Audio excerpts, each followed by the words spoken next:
বন্ধুরা ছাদের উপরে গিয়ে দেখি আজকে বড় এক ডাঁড়ার সাপ। তারপরে নাচিলের পাপা এই লাঠি দিয়ে তাড়া দিয়ে তারপরে আমরা তুলো পাড়তে গিয়েছি।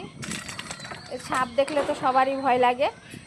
এই যে তুলো পাড়তে এসেছি, আমাদের ঘরের পাশেই এই তুলো গাছ। তুলোর বৃষ্টি হচ্ছে।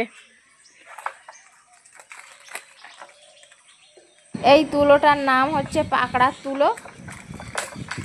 এই আগে পেড়ে নিলে ভালো হতো, এই এখন পেকে গিয়েছে, ও তুলো বার হয়ে গেছে, এই পাড়তে যাচ্ছে আর তুলো সব ছড়িয়ে যাচ্ছে। ঝড়ে হাওয়ায় কিরম উড়ে যাচ্ছে বলে। বরফের দেশে যেরকম তুষার পড়ে, এই তুলো পাড়া হচ্ছে আর ঠিক এরকম তুষারের মতো ওই যে ঝরে পড়ছে। খুব সুন্দর লাগছে। আর নিচে নাচিল দাঁড়িয়ে আছে, ওর তো খুব আনন্দ করছে, তুলো পড়ছে। আর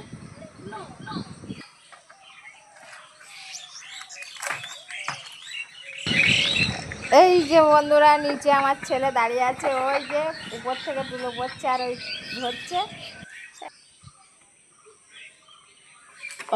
ওরম করেই পারলি, ওই ডালে না পড়লি।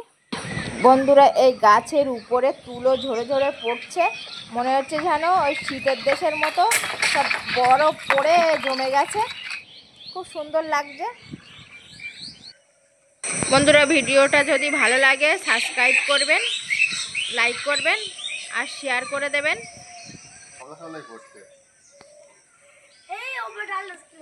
এই সব গাছের উপরে এইসব তুলো পড়ে রয়েছে, এই হাত দিয়ে কুড়িয়ে নিতে হবে।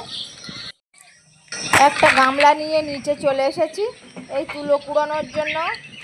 এই ছেলেও রয়েছে এখানে, তুলো কুড়াচ্ছে। নিচে তুলো পড়ে রয়েছে, দেখে কি মনে হচ্ছে আপনাদের কমেন্টে বলবেন।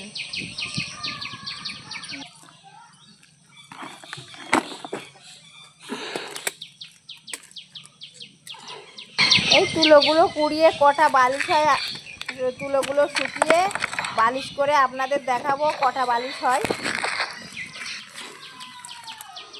পড়লি এরম কি সুন্দর রাস্তা।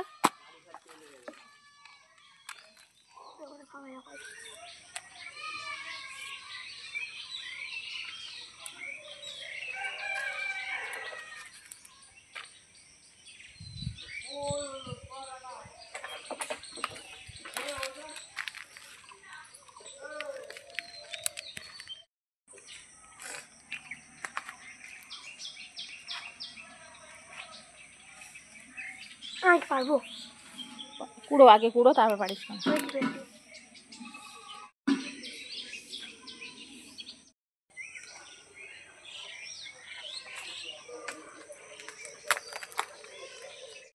এই তুলোগুলো কুড়োনো হয়ে গেলে নাসিল আমার ছেলে যাবে। আমাদের ক্ষেতের পাশে একটা পুকুর আছে, কাল রাতের থেকে ছেঁচা হচ্ছে, সেখানে মাছ ধরতে। এই যে অনেকটা তুলো হয়েছে, এই মাঠে চলে এসেছে। এই মাঠের একটা গাছ আছে, গাছে প্রচুর পরিমাণে আম হয়েছে। এই যে এত সুন্দর লাগছে আমগুলো দেখতে, ভালো লাগে।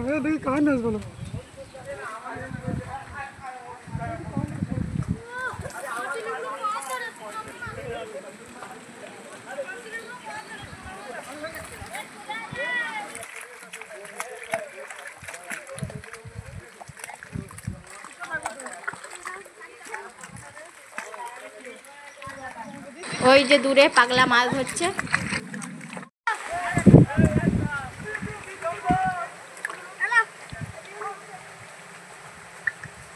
এই যে বন্ধুরা কতটা মাছ ধরেছে, সব চ্যাং মাছ আর উল্কো মাছ, ছোট ছোট চ্যাং মাছ।